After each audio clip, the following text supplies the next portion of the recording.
Assalamualaikum warahmatullahi wabarakatuh.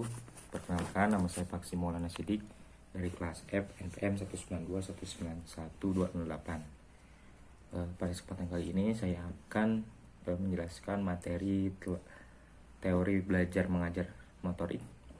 Itu dalam teorinya itu ada berbagai poin. Yang pertama mengenai pengertian keterampilan gerak.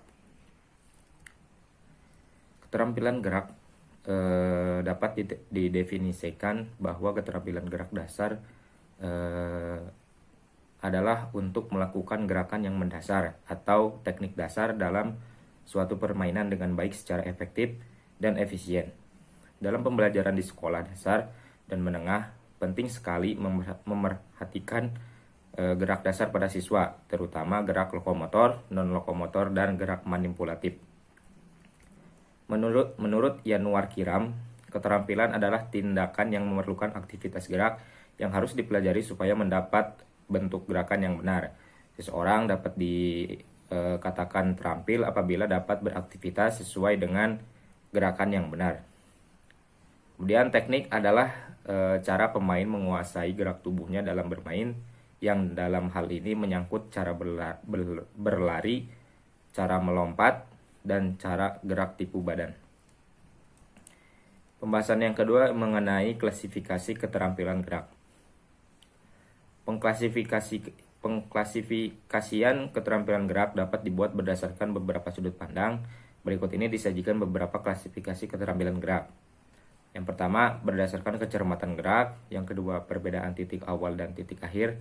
Dan yang ketiga, stabilitas lingkungan.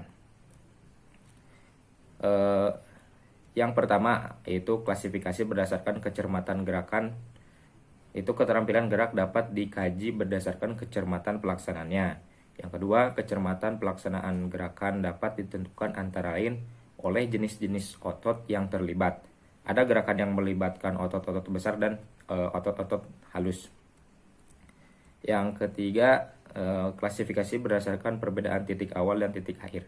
Apabila diperlukan gerakan keterampilan, ada yang dengan mudah dapat diketahui bagian awal dan bagian akhir dari gerakannya, tetapi ada juga yang susah diketahui.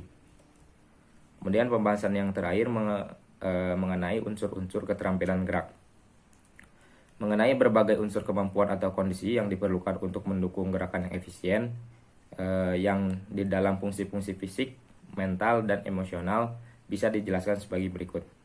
Yang pertama, unsur kemampuan fisik. Fisik merupakan sarana utama untuk merupakan gerakan. Kondisi fisik yang baik akan menghasilkan gerakan yang efisien. Dari mulai kecepatan reaksi, kemudian ada power atau kekuatan, kemudian ada ketahanan, terus kecepatan, daya tahan tubuh, dan sebagainya. Kemudian unsur yang kedua ada unsur kemampuan mental. Mental adalah pikiran, jadi kemampuan mental berarti kemampuan untuk berpikir dan kemampuan imajinasi. Kemampuan mental ini juga berpengaruh terhadap kemungkinan terciptanya gerakan yang efisien. Berikut adalah kemampuan yang diperlukan untuk mendukung terciptanya gerak. Yang pertama, kemampuan memahami gerakan yang dilakukan. Artinya kita harus benar-benar memahami gerakan apa yang baik untuk kita lakukan. Kemudian kecepatan memahami stimulus. Kecepatan memahami stimulus dan kecepatan membuat keputusan sangat erat hubungannya. Kedua macam kemampuan ini penting dalam kaitannya dengan pemberian respon terhadap stimulus. Ketiga, kecepatan membuat keputusan. Keempat, kemampuan memahami hubungan spasial, yaitu kemampuan untuk taksir jarak antara suatu objek dengan dirinya atau suatu objek dengan objek yang lain. Kemampuan mengingat gerakan. Mengingat di sini maksudnya bukan hanya mengingat dari segi pikir saja, tetapi juga dalam kinestetik memori, yaitu kemampuan melakukan kembali gerakan yang pernah atau yang sudah dilakukan. Kemudian unsur yang ketiga ada unsur kemampuan emosional. Kemampuan emosional yang diperlukan untuk mendukung pelaksanaan gerak yang efisien yaitu sebagai berikut. Pertama, kemampuan mengendalikan emosi dan perasaan. Kemudian yang kedua, tidak ada gangguan emosional. Yang ketiga, merasa perlu dan ingin mempelajari atau melakukan gerak. Kemudian yang keempat, memiliki sikap yang positif terhadap potensi gerak.